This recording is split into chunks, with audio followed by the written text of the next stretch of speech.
నిదానమే విజయం. తాబేలు కుందేలు కథ. ఒకప్పుడు పచ్చని చెట్లు, రంగురంగుల పూలతో నిండిన ఒక అందమైన అడవి ఉండేది.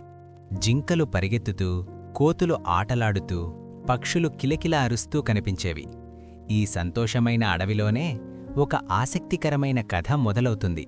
ఇది కుందేలు. అడవిలోని అందరికన్నా వేగంగా పరిగెత్తేది. తన వేగం మీద చాలా గర్వపడేది. ఎవరైనా తనతో పోటీ పడలేరని అనుకునేది. వావ్, ఎంత వేగం! కుందేలు చాలా ఫాస్ట్. ఇది ఏమో తాబేలు. నిదానంగా నడిచినా ఎప్పుడూ ఆగేది కాదు. తన దారిలో తాను నమ్మకంతో ముందుకు సాగేది. ఒకరోజు కుందేలు తాబేలును చూసి నవ్వింది. నువ్వు ఇంత నిదానంగా నడిస్తే ఎప్పటికీ గమ్యానికి చేరలేవు. అప్పుడు తాబేలు ప్రశాంతంగా నవ్వుతూ చెప్పింది, వేగం కాదు, ప్రయత్నమే ముఖ్యం. పందెం వేయాలా? అందరూ వినండి. తాబేలు సవాలు వినగానే ఈరోజు తాబేలు కుందేలు మధ్య పందెం జరుగుతుంది.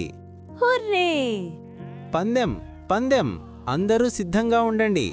అన్ని జంతువులు ఉత్సాహంగా చూస్తుండగా పందెం మొదలయ్యే క్షణం వచ్చింది.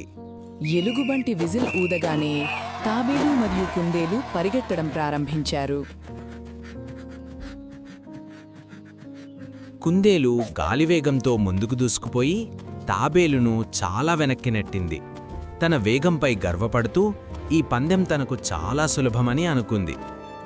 తాబేలు నిదానంగా నడుస్తూ ఒక్క అడుగు కూడా ఆపకుండా ముందుకు సాగింది.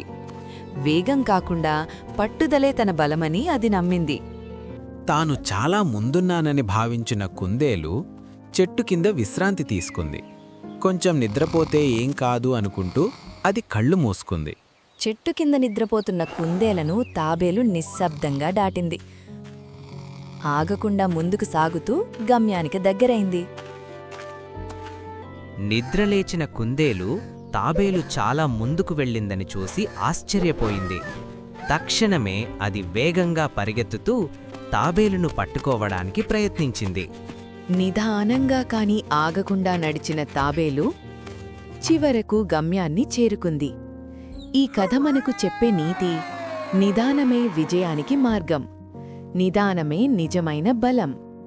ఈరోజు ఈ కథ ద్వారా మనకు తెలిసిన నీతి ఏమిటంటే, నిదానంగా కాని స్థిరంగా ముందుకు సాగితే విజయం తప్పక మనదే.